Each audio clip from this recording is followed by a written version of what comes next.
One? Yeah, can you? Okay, great.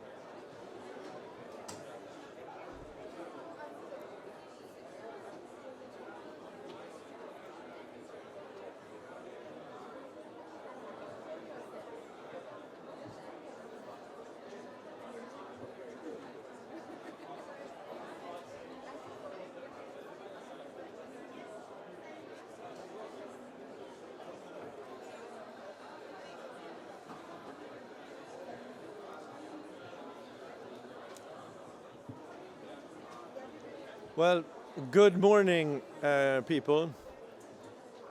I cannot get over how weird it is to have this background noise, and I'm just talking normally, and people can actually hear me. It's a bit weird.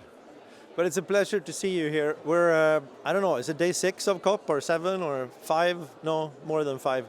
And you are here. That's pretty awesome. And everyone on the live stream, you don't know how tired we are, so we're doing our best.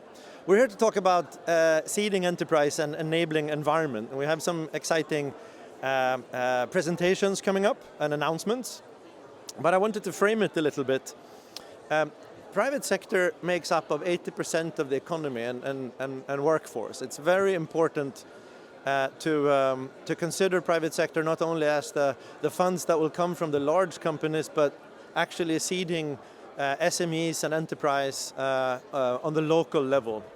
I think that's critical, because if we don't do that, we're basically saying we're expecting large multinationals to sort the problem. And that's part of the solution, but you need the SMEs to make up the bulk of the opportunities in the economy. We need to look at financial flows. How do we get funding at the right size, the right ticket size, into businesses that are operating on the ground and that sort of makes sense to get funded? You need to work on absorption capacity. You need to work on models. So it's not only the technical solutions that you need to look at, but the actual models. And maybe you just need to connect different enterprises, different networks and so on, and suddenly it actually works. And an example of that is if you look at the economy of, I take my home country, Sweden, it's an environment that is built on a lot of networks, pretty solid infrastructure, and it's relatively easy to set something up and actually operate there. Now in the environments where we're looking for solutions, that's not the case. So you need to add quite a lot of additional resources into the mentoring, the technical assistance, the patience. As I usually say, if you don't think a business idea will work in Sweden, which is a very stable place, how come you expect it to work in a year and a half in another country, in a developing, emerging economy? It's just completely unrealistic. So there needs also to be much more patience in the capital. And finally, the capital needs to look different in different ways. You need to consider blended finance. You need to have funding that can de-risk the investments that are made. So not only patient, but also maybe a combination of grant funding, debt and equity. I've set up a few businesses in my life, and you don't go for equity from day one necessarily. You might, but there's a journey, and that journey is a real struggle. You're trying to convince others to trust you. You then go to the bank and you try to get a loan. It's a challenge, and you need to help these enterprises through that journey, and also to connect them with market opportunities and so on. The ecosystem needs to be strengthened, because without the ecosystem, how do you expect the business to actually operate? Now with that, it's my pleasure to hand over the microphone to Shuchi. No, tomorrow. Sorry, I'm doing this the wrong way. Day 6, we said, right? It's you, right? Sorry, and thank you. Please come to the stage, David. Thanks very much, Jesper. Yes, I'm not Sushi, I'm David Potter. I am strategic lead at ICIMOD, which is the International Centre for Integrated Mountain Development. We're based in Kathmandu, and I am here today to launch the Hindu Kush Himalaya Innovation Challenge Fund, which is a challenge fund we are supporting along with GRP and with the support of our donors, FCDO. So before I talk about that, let's talk about the problem that we're trying to address. Slightly move these. There we go. So what is the problem? Well, the problem's focused on the Hindu Kush Himalaya, which is this region, commonly known as the third pole. It supplies food, water and energy for around 2 billion people, and 10 major Asian rivers flow out of this region. It's also the third largest ice mass outside of the poles, but it's under extreme stress from climate change as well as some other interrelated factors. Those are pollution, biodiversity loss and significant changes to the demographics as population increase across the region. And one of the impacts of climate change is melting of glacial ice. In the 2010s, there's already only 65% of the amount of ice remaining that was there in the 2000s. And every degree of warming increases the speed with which ice melts. And that's a problem because glacial ice and snow form a significant part of summer water supplies for many of those 2 billion people and for those 10 rivers. It's a big problem. There's also an increasing number and increasing severity of climate impacts across the region. This is a video from floods in Sikkim in 2003. 82 people died and there was a very large impact on investments across the region, including hydro. But this is just one example. We've got a whole file of clips like this from different events that are impacting across the region. There are other impacts of the efforts in the region to raise finance and to make businesses. One is tourism. Here you can see a big pile of rubbish on the side of Everest. And traditional ecosystem management techniques and highland grazing in those regions are starting to degrade landscapes because of the fact that there's an increasing number of people living in these regions. So there's high pressure on ecosystems as well. It's a problem, and it's an accelerating problem. So what do we do about it? Well, one thing we could do is we could invest to respond to those impacts. The HKH region needs $1.2 to $1.7 trillion annually by 2030. And at the minute, and in Nepal, that translates to 5 billion annually. At the minute, Nepal's getting 500 million annually, so there's a massive gap in financing. And even if we massively scale up public sector sources, there's still going to be a need for a vibrant private sector. So there's an opportunity here for the private sector.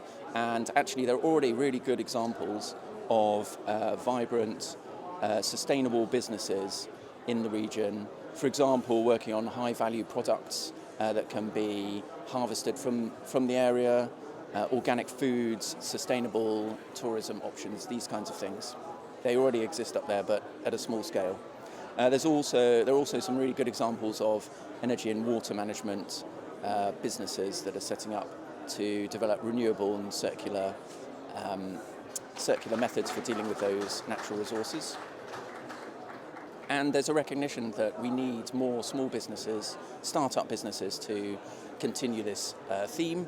Nepal, India and Bhutan all have support for startups. And in fact, India's startup policy is aiming to support 100,000 startups, which is clearly a significant investment. The problem with these is that they are not mountain-specific. So these focus across national regions. And that's a problem because mountain areas are often underinvested. And mountain-specific products, we have examples of those as well. For example, here we have curd, which is made from yak cheese, and there is a company that has set up a business using this curd from high mountain communities and making it into dog chews for a US market. These are Aretha soap nuts. I use these, they're great. You can wash with them, you can wash your clothes with them. They're an alternative to detergent. And again, this is a mountain product that is being marketed. This is cordyceps, which is a fungus, small and hard to find, only found in certain areas of the high Himalayas, and it has a really high value, particularly in Asia, for its medical properties. actually saw cordyceps for sale in Bhutan airport. I was going through there last month, and 10 grams of it was selling for hundreds of dollars. So this stuff has a really significant market. So those are 3 examples. I've alluded to some of the challenges of setting up businesses in the Himalayan region, and Jesper mentioned some of them more generically as well. The Himalayas and the mountains are particularly inaccessible. It's a fragile environment, and people there tend to be dispersed, so there's an issue of aggregation when you're looking at markets. Relative to other investment spaces, it's harder to invest here, so that tends to detract finance, and there's a need for patient capital because businesses tend to have a longer gestation period in these areas, and the impacts of climate change means that there are inevitably going to be mountain environment-related impacts that need to be responded to, so these businesses need resilience. So part of a solution, we hope, is the HKH Innovation Challenge Fund, which we're launching today along with GRP. We've opened a call for proposals now. I'll put up that website again a bit later so that you can all see it. What we're trying to do with this challenge fund is focus specifically on the mountains and specifically on innovation and private sector investments and businesses in mountain regions, and we're trying to support them specifically. We are going to start with selecting 10 businesses in year 1. We're aiming to scale that up to over 100 in the first 3 years. And as I said, we're targeting entrepreneurs and startups which are developing sustainable businesses focused on the mountains. We've got $330,000 to support this in the first year. Again, thanks to FCDO for providing some of that funding. We are intending to scale that up to $2 million a year within the first 3 years. There's the web link again. This is open to for-profit organisations and entrepreneurs in Bhutan, Nepal, the Chitwan Hill Tracts of Bangladesh, and the organisations based in the Indian Himalayan region. There's a simple application form on the website. That's open until the 29th of November. And we are looking for innovative business ideas focused on resilient agriculture, water security, and sustainable tourism. We're going to be screening those through January 25, and then the winners will receive $5,000 to $25,000 in cash, and also a 1-year mentorship program up to December 2025 to support their activities and to help them develop their business concepts. So my plea, please could you take this information, if you think it's relevant to any of your partners or stakeholders, please share it with them. We'd be very grateful.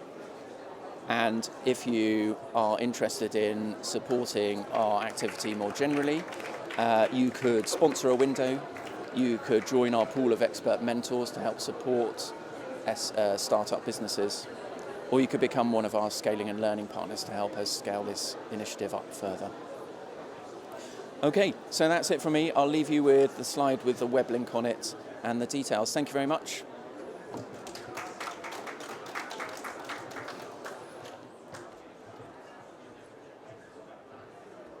Thank you, David. Up next, I would like to invite Varad Pandey, he is a partner and director at BCG Singapore. Varad, if you could come here and speak a little bit about the work that you're doing.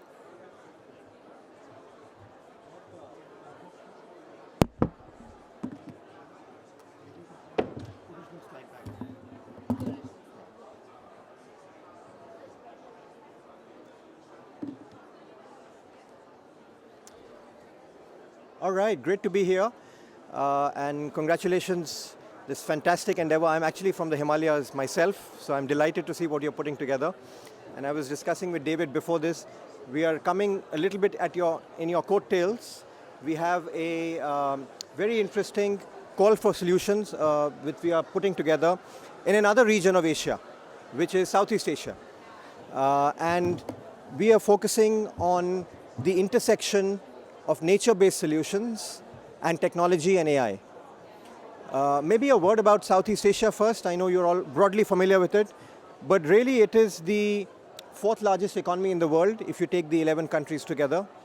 It's the third largest labor force in the world, and it's also a global biodiversity hotspot. 7 of the 11 countries in the region are officially titled as global biodiversity hotspots. So that's a huge treasure. But at the same time, there is also the issue of it being a highly vulnerable region. So 7 out of the 11 countries, again, in the region are seen as very high risk to climate vulnerability. $120 billion of GDP is at risk by 2030, and almost 50% of the population is expected to be affected, given a lot of it is in archipelago, low-lying regions, and both extreme heat and water and sea level rise are going to be massive challenges for the region. As I said, one of our big advantages is that we are really in a unique position to harness nature. So there are a host of interesting spaces in the region. We call the Heart of Borneo, which is a transboundary region which cuts across many Southeast Asian countries, which is larger than the size of England and Scotland. It's the world's largest transboundary forest in the world. We have the Mekong River Basin, which is really the rice bowl and the fish basket of most of Asia. And we have a coral triangle, which also, in addition to protecting different species of fish, is a major contributor to the livelihoods in the region. We are also a region where we are seeing a lot of innovation in AI and technology, all the way from innovations that can help us do better predictions to actual products and services that can be deployed. And what we are saying is we want to bring together man's oldest friend, which is nature, and our latest friend, which is AI, and create some magic. We feel there's a potential to create magic at the intersection of technology and nature-based solutions in the region. We have done a preliminary scan of the market, and it seems there are hundreds of innovators who are working in this space. We want to create a platform and a conduit to bring some of them to reality through a call for solutions program.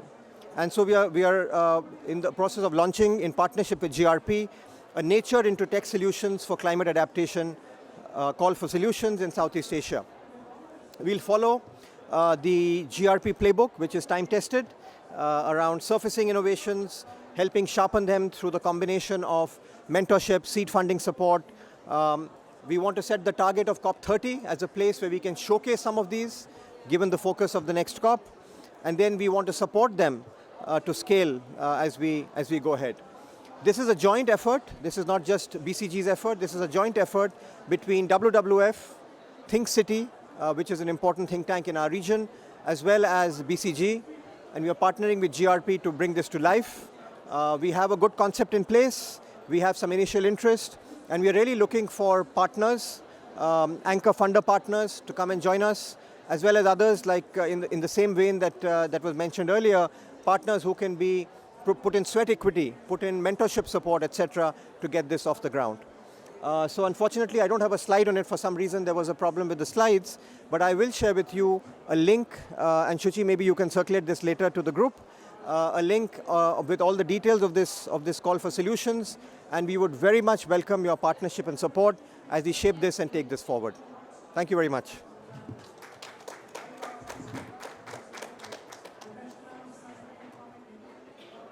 Great, thank you so much. Thanks, Varad. So this was just, I mean, as Jesper started, we started talking about the private sector as a whole and the fact that there is a funding gap that we are looking at the private sector to fill. But at the same time, we're looking at different models in which we can engage with private sector from the local, regional, national to the global. With that, we are starting next with our panel. We have some lovely speakers. We have Kathleen Walker, who's the Director Sustainability Strategies at General Motors. Welcome, Kathleen. We were expecting Qazi Jawad Hussain from IDE, but Qazi seems to be running late. But We also have John Hermans, who is the Deputy Director for the USAID-funded CACCI. And John, I'll let you tell a little bit more about the work that you do. John, welcome to the stage, please. And we might have Kazi joining us as soon as he is here. The conversation, I'm hoping this can be an informal, light chat, trying to make you all comfortable. And I'm also hoping that we can unpack this whole idea of what private sector is and where are the entry points to engaging with private sector in different spaces, right? So maybe Kathleen, if we start with you, and if you could just give an introduction a little bit about what the General Motors does in terms of engaging with climate change, why you're here at COP, and why have you been coming to COP in the first place. So a little bit about that, please. So for those who don't know, I'm hoping everyone knows what General Motors is, but we're a car company based out of the United States. And our main journey is to be a zero-emission company. And that starts with our investments in electric vehicles. So we have to be resilient to market trends and really understand how we can do our investments in technology and work with suppliers and other OEMs to come together in that one mission. That sounds great. And I mean, a follow-up question to that would be how do you see the whole negotiations and the whole conversations that are happening around climate change, interacting or interplaying with the work that you're doing? So, I mean, we still have a mission. It doesn't matter what's going around us. I think those discussions can sometimes take us off the path. So we have the mission and we're just working towards it. That's interesting. Thank you. That's great. And maybe I turn to John. You've been working with the NDCs and you're working on the USAID-funded project CACCI. And if you could tell us a little bit more about the project itself and how you're engaging with it, and where does the role of the private sector kind of come in there, whether it's SMEs, whether it's small local partners versus larger partners and so on. And what do you see the interaction between the regulatory and the private sector as? Yeah, it's a good question. CACCI first is the Comprehensive Action for Climate Change Initiative. It's one of 3 global USAID flagship programs to support climate change. This one specifically focuses on the NDCs and the NAPs, and obviously, there's a big funding gap in terms of what's currently being contributed and what the global needs are. So the private sector here, I think, really plays a big role in kind of filling the void, in driving more ambitious, more transformational action within their own business models, within the supply chains that they manage, and just like GM is doing within their own big portfolio. The way we work with the private sector is really, I would say, more at the national level. So we launched last year at COP a partnership for climate action as a platform for private sector engagement. And within that, we mobilized several private sector partners to make a $20 billion commitment to investing in climate change by 2030.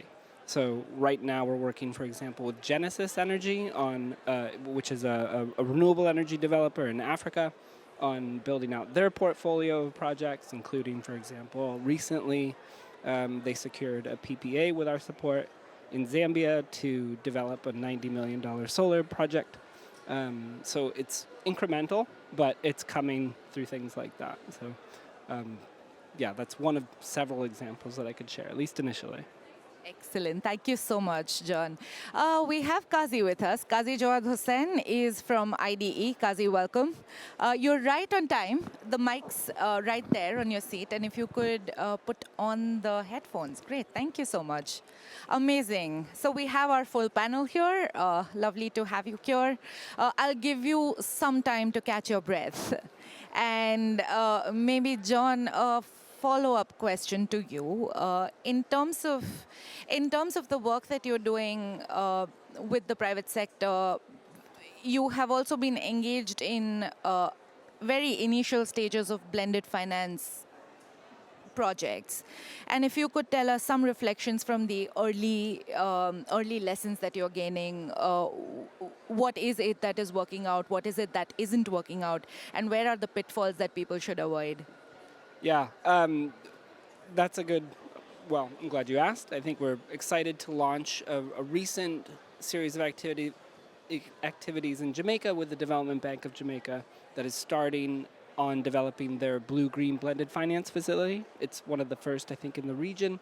And the goal, obviously, is to bring in private capital alongside public and international resources to support bigger projects that respond to, in terms of resilience, how do you look at or plan for and fortify against the hurricanes that they get tackled with every summer. So that's one, and I think it's their approach. I think is pretty.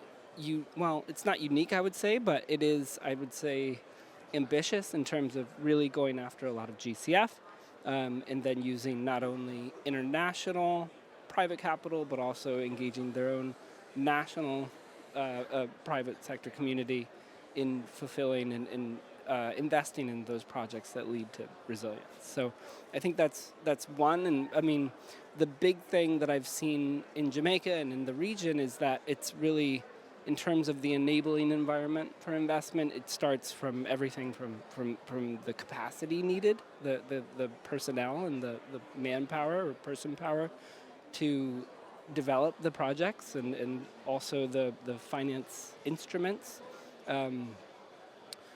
In addition to working with the government on the policies and regulation barriers that can either be reformed or developed that enable more investment. Great, thank you. That sounds exciting, honestly. And maybe I'll turn to Kazi then. Kazi, welcome. Thank you. Lovely to have you here. And maybe you introduce yourself before we start, but also a question for you in terms of how do we unpack this idea of private sector towards the local market systems, the unorganized market systems that you typically work with, and what's the role of the entrepreneur there? And if we could kind of unpack that a little bit. Thank you, Suchi. Hello, everyone. I'm Kazi Zawad Hossain. I'm the Climate Resilience and Agriculture Manager of International Development Enterprises. I lead their IDE's climate, environment, and energy portfolio, and we work across 15 countries across the world with entrepreneurs who are into the rural and peri-urban areas, who are not institutionalized into the structure of entrepreneurs per se into the global jargons. It's very chaotic, but at the same time, they are the backbone of the rural economy. From wash markets to the agriculture market systems, like from nutrition to health and to the food systems, these rural entrepreneurs are not only brings the services and support for the farmers and wash market systems, but also they are the one who connects the produce market or the rural produce to the wider country or even to the global markets to a certain extent.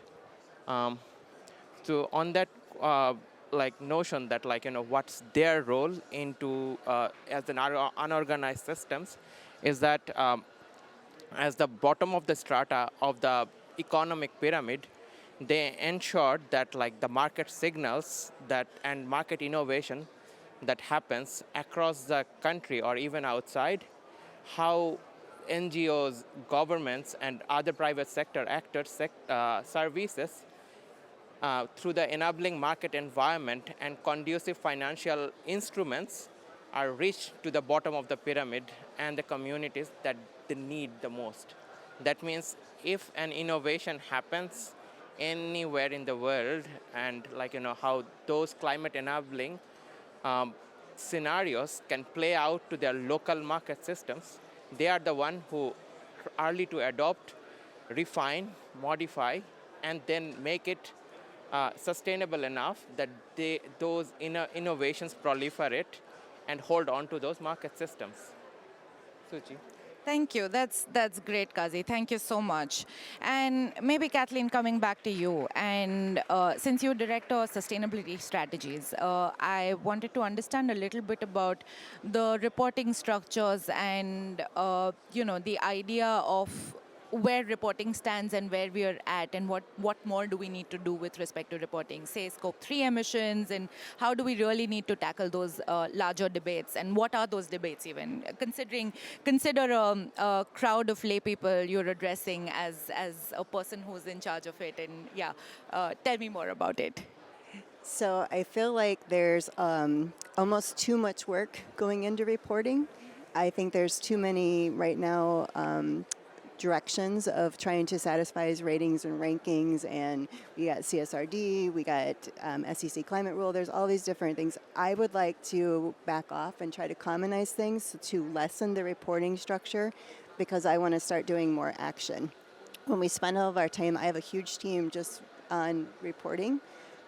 We try to be as transparent as possible, and we report all 15 categories of Scope 3, and it takes a lot of work, so you also have to get assurance of that data too. But if we could kind of commonize what data is in the report and how we communicate that, I think that would be very helpful. So we have worked with other OEMs and other suppliers to commonize the data coming in. Like, for example, Manufacture 2030, where this is the data that we can understand the Scope 1 and 2 emissions of our suppliers, which is our Scope 3 Category 1, and coming together to like I said, commonize, because we share a lot of the same suppliers with other auto companies, and we don't want our suppliers to try to report the same data in 30 different formats.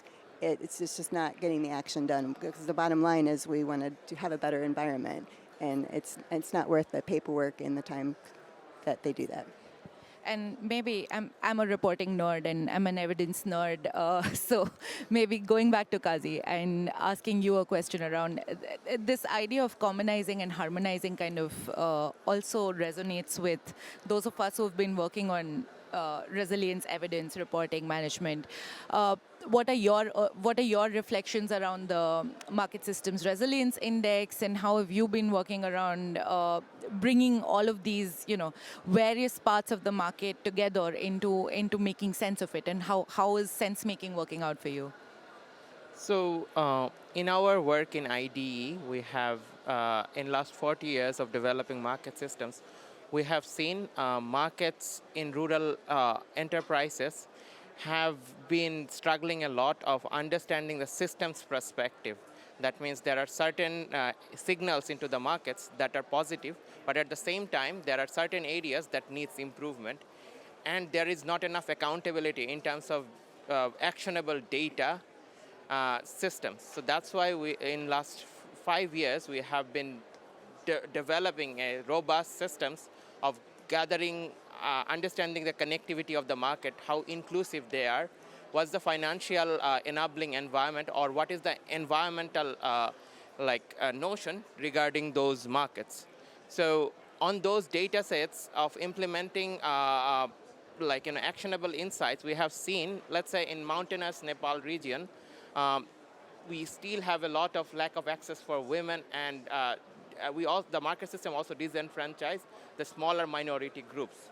So to bring their services to those rural entrepreneurs have been a bit of a struggle because of the level playing field that's needed, and also persistence in many of the areas that are more low laying is not really there. So we have been working on those pockets of not enabling environment into making sure that those entrepreneurs into serving those community have the right access to the resources and the policy support that they needed.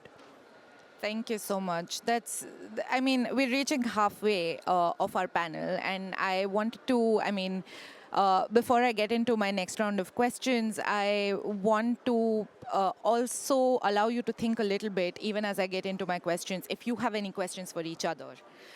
And you can respond off each other. So please feel free to ask questions to each other. You come from very, very different spaces, very, very different dealing with very, very different parts of the private sector and finance and blended finance and so on. So it would be great if you have any questions, if there's any curiosity among you. I have one question. Amazing, great, thank you. So, in the working with the scope 1 and 2 emissions, but about the scope 3 emissions of the service sectors, we have been struggling a lot working with those entrepreneurs because many of the countries want to become more green growth oriented. So the emissions that happens into reaching, let's say, a bag of seed to a rural area, it's still fossil fuel based. And to develop those markets to become more cleaner, to track those emissions and engage those participants to become more greener in terms of fuel and other kinds of systems, we have been struggling a lot. Do you have any suggestions? That's where new technology comes in. I mean, we need to look at alternative fuels. We need to look at how we can look at different minerals too. Ours is really the primary is batteries. So we're looking at trying to collect emissions from the mining all the way to the end of life and beyond. And just we have to track that from a European standpoint too. There's regulations for battery transport, battery track and trace, and just working alongside them. Any ideas that we come up with, we share with our suppliers, and especially in the rural areas, and we've actually learned a lot from them. We have business council meetings once a month with our tier 1 suppliers and our tier 2 suppliers, and then now they've done those same kind of council meetings with their tier 1, tier 2 to try to get all the way back down to those smaller suppliers in the rural areas to share ideas. But it is really coming down to new technologies need to be developed to cover that areas. Thank you. Great, thank you. Thanks for asking the question, and thanks, Kathleen, for answering it. John, maybe to you, I'm curious about the role of innovation that would be required within this blended finance structure that you're creating, and if there's any early plans that you have around where does nature-based solutions come in, where do traditional knowledge and indigenous communities come in and their livelihoods come in. If you have any ideas around that, if you could share some insights, that would be great. Yeah, definitely. In terms of the nature-based solutions, I mean, for the blue-green facility, that really is a major piece of it. They're trying to figure out how to drive more investments into saving, for example, the coastal regions, their coral reefs, and how does the private sector benefit from that, or how can you turn an investment into setting up a coral reef or marine reserve into an ROI. And it's not easy, it's not straightforward in many instances, but I think there are innovative discussions that are going on to do that. And I think just in terms of, for example, the role of technology, I mean, certainly you're seeing a lot more AI coming into this, for better or worse, and I think we're figuring out where those starts and stops go. As well, for example, satellite imagery, and I participated in a panel yesterday, or sat in on a panel yesterday on a company that's using satellite imagery and tracing to detect soil carbon, and whether you can turn that into soil or carbon credits and draw value out of, for example, out of soil conservation efforts that you can generate a carbon credit for. So I think that you're going to start to see a lot more of these types of, especially in the process of developing, for example, a bankable project. And if there's efficiencies to be gained in terms of using AI, for example, to draw together a feasibility study, you can dump a lot of data into it and ideally pull out a project that's at least a bit more advanced towards something that's financeable. So hopefully I think we all have to do that with a bit of reservation and, a lot of ground truthing and be very careful in the way that we kind of dive into that effort or that type of initiative. But I mean, a lot of the companies that we're working with and the organizations that we're working with are kind of diving in very quickly and developing their own AI models. We got our own funding, for example, to develop an AI tool that we quickly were like, well, let's slow down a little bit on this and maybe do a lot of testing first anyway. So just in terms of technology, I mean, I think that there's at the same time innovative ways in which renewable energy, for example, is being used to be very specific about what it's being used for. So, for example, that project that I mentioned in Zambia, they really want that energy to be used for post-harvest processing and drying and cold storage in order to preserve and make sure that the products that they're, or the local agriculturalists that they're supporting maximize the value out of their products. So I think that there's, at the same time, very much more targeted and specific ways that we're starting to use technology to maximize the impact anyway. Great, thank you. I mean, it's always valuable to hear the need for technology, but also the pitfalls that we need to avoid, and the fact that, I mean, this fact about ground truthing comes up time and again, and it's extremely important. Sometimes we're just in that race to find our solutions, but we're never really kind of questioning whether we're finding them in the right way, whether they're actually reaching the people they're supposed to reach, and so on. So thank you for raising those points. Great. At this point, I'd also like the audience, if you have any questions, please do think about them. We will come to you. But I will, in the meanwhile, get on with a few questions of my own. But if you have any questions, yes, please do raise your hand at any point, and I'll definitely come to the audience. If there's no hand raising, I'll assume there's no questions from the audience. So I'll continue. Kathleen, maybe coming back to you, and you've talked about emissions quite a bit, and I was wondering if we could sort of shift gears towards adaptation a little bit, and maybe unpack the role that GM has in Prepare and other such, coalitions, and what role do private sector coalitions play in some ways for adaptation finance?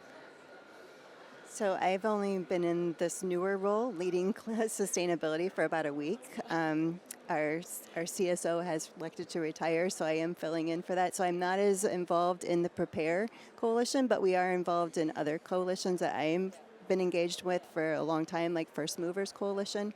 And that's where we're involved in concrete and cement and steel and aluminum, and really driving the market for the demand for greener products, and hopefully bring those down where there's availability and there's a cost structure associated with it that makes sense from a business perspective. But we do collaborate with several different organizations and other companies, because we can't do it alone. You have to work with other people. And it's one of those things, you can compete on products, but you can't compete in sustainability. No one's going to buy our car because we have a better data model than somebody else. You have to work with everyone. Definitely, thank you. No, and sorry for asking that question, springing okay. that question upon you, but anyway, so great, thank you, thanks, Kathleen. And as a follow-up question on the green products and the fact that we were talking about technology, what's the role that research and learning play in this process as well? How much does GM invest in research, learning, and the process of creating these green products itself, and along with driving the demand for them as well? Yeah, I mean, we have a research and development organization, but we also rely a lot on our engineering and design and our suppliers as being our knowledge base. So even though we have that research and development company, we really have to be partners with our suppliers. Great, thank you. And maybe that's going back to Kazi a little bit. I'm wondering, and going back to that piece around learning, and wondering, and especially when you work in like very diverse, very unorganized market systems, such as the ones you work in, again, there's a very different role that research plays. There's probably a very different role that learning plays. And if you could highlight some of that, and we could probably understand what are the differences between this vast and diverse panel that we have right now? So, in IDE, we believe in human-centered design for innovation. That means when we are working with rural suppliers who modify tools or trying to build up new kinds of innovation that cater to the system. We work with those entrepreneurs and bring them the valuable technical support they need to bring those innovation at scale and try to also build the market systems so that their products can compete into those markets. So while, for example, in Bangladesh, we have worked with Georgia Tech to bring in post-harvest and even solar-powered innovation by local manufacturers. So by building up their capacity, their technical chickens, we have made sure that they have the right technical capacity and also the right business models to scale up those producers. So in that particular journey, the learning happens in all of the cases, because in human-centered design, we ask the right questions on sequentiative time and help them learn through the journey of the process, not only in terms of technology innovation, but also in terms of business model. I think in big businesses, they have robust funding and methods to learn from those mistakes. Wherein in unorganized systems, I think NGOs play a critical role to synthesize those data points and give them market systems that help them innovate, cater to the needs across the ecosystems they are serving. Thank you. That's great. Super valuable. I think that kind of highlights the difference and at the different spectrums that you both kind of work at, right?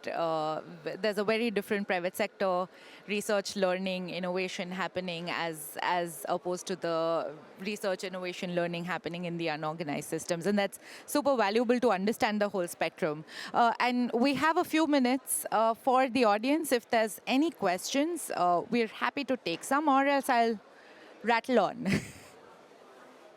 If there's any questions. All right. Okay. Thank you, audience. At least people are nodding and saying no. Oh, great. Thank you. Yes.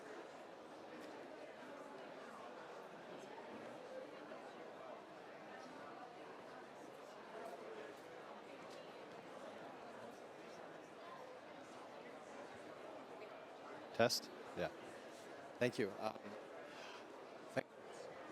No? Yeah. Thanks for this balancing.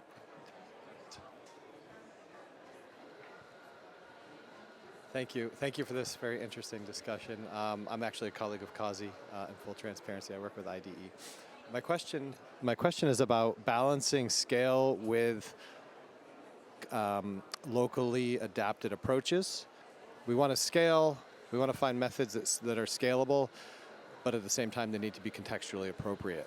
So I was wondering if, and as far as how we approach the private sector for climate resilience, so I wanted to just get some thoughts on that topic.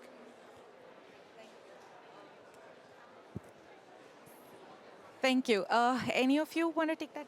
John, do you want to take that question? Balancing scale with local approaches. Yeah, I think part of designing a project and financing it is really when you're looking at something in a rural area, for example, it really doesn't matter what you're going to do if you're not basing it on what the local needs are. So you can put a solar farm, for example, in the middle of Burkina Faso, but if there's no engagement of the local community, or they don't have a say in how that power is going to be used, and there's not some kind of an agreement with, for example, the local leadership and the subnational governments, then it's going to be all for naught. So I think the ways in which we've seen, and we've worked with another company in Indonesia to roll out, for example, digital remote sensing data to use for precision agriculture. In the same way, they went to the community several times in order to make sure, okay, we have this technology, we want to deploy it out here, we have the communications network and everything lined up, and so what can you do with this data that we can start to manage and manifest? And the community was like, well, nothing. Like if we're not going to get our own like network and like we want to be able to watch YouTube videos in addition to like the data. And so they're like, well, yes, you can get that. We can do that. So I think that there's making sure that new investments resonate or at least are grounded and address what the community wants will make that a successful investment.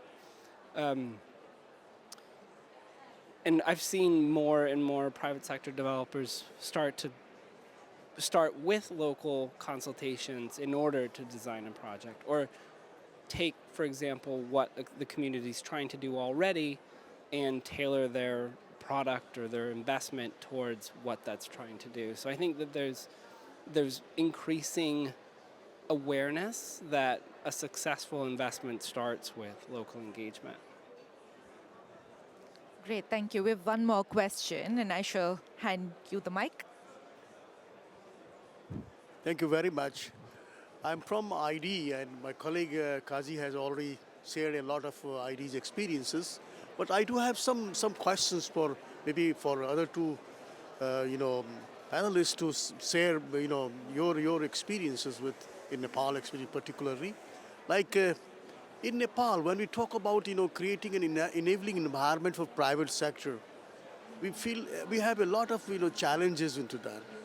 One is the capacity itself of the private sector, knowledge about the climate smart technologies and practices, and also the access to the loans or finance that could be for investment for these technologies and practices, and sometimes also the accessing the smallholder farmers themselves, who are very remotely located and very difficult to have access to those farmers. Do you have any experience on that as to how you have been dealing with that and how you have been handling these sort of challenges, addressing these challenges? Any of you? Thank you very much. Maybe that question's better for David. Do you want to come in? Yeah. Thanks very much. Hi, I'm David Potter from International Centre for Integrated Mountain Development in Kathmandu. Really interesting set of questions and challenges. I think in our experience, one of the key barriers is aggregation. Because in Nepal, for example, where you have a disaggregated population, and also you mentioned agriculture, you have a lot of small farmers, and being able to get the scale to attract finance in a way that's effective and that's attractive to the finance sector, I think is a key challenge. And we at ICIMOD have been trying to find ways to support intermediaries, for example, representative bodies for small farmers who might be able to aggregate together a number of small businesses to make a more attractive model for attracting finance. I think that's one way that you could address some of these issues. But I think also just recognizing that in areas, in geographies like this, there are high risks, and it isn't appealing for investment finance if you compare it to other regions. And so something needs to happen. There needs to be some incentive there, and that could be government incentive through regulation. I know in Nepal, the government has stipulated that banks have to invest, is it 20% of their loan portfolios into the agriculture sector? I mean, that works, kind of, but it's very crude, I think. Or organizations in the space, I think, need to think of other ways of incentivizing those deals and to come together. Thanks. Thank you. Thanks, David. I love the fact that we almost have like a cross interaction across organizations, across teams, across partners, which is what we're here for at the Resilience Hub, I guess. Thank you. Great. All right. I think with that, we are also close to time. So maybe one word of reflection of what you're seeing through the Resilience Hub, through COP this year, and what do you expect out of this process? And this is specifically with respect to private sector action. And what do you just a one-line reflection, if you could share? I think we've been talking a lot and working together over the years, and I really think this is the year where we are going to have more action, and I think we're going to have more results, and I'm excited to see. Great, thank you. Optimism, love it. Great, John. I was going to say the same thing, so sorry, Kathleen.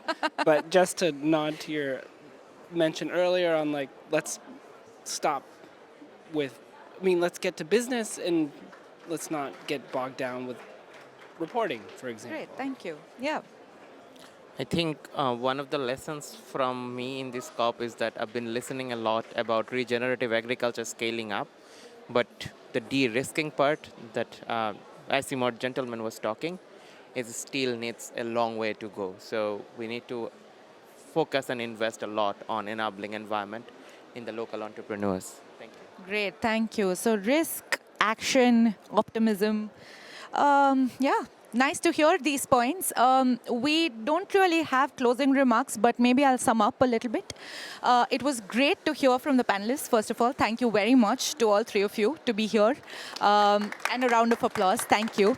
Also, was lovely to see the breadth of ways in which private sector is engaged. A lot of times we just get caught on to private sector for finance, but there's so many different ways in which private sector is engaging already.